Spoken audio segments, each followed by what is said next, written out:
Hello, Mr. O again. I'm going to show you now how to create a new project as well as then a new design sketch. So I'm going to move over to my 9 dots and show my data panel. But what I do beforehand, this is important that you do this, is you create a new project. This is like a new folder, just like if you're in a Finder on a Mac or Windows Explorer. You create yourself a folder, and I'm going to call this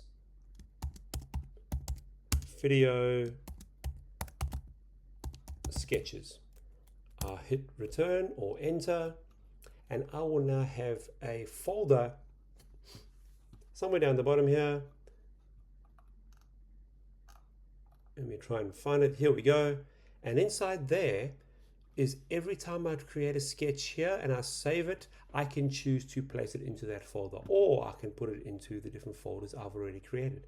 If need be, I can pin that to the top and it will go up to the highest area in my data panel. Okay, now I'm going to create a new sketch. So what I'm going to do, I'm going to close my or hide my data panel, and I'm going to, well, before I even do that, I'm going to save this blank one that I have. Where would I like to put it? This blank sketch. I'm going to place it in my video sketches, and I'm going to call it test drawing 1.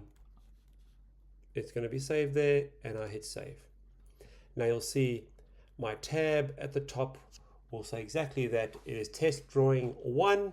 It's now currently at version 0 and it's just changed over to version 1.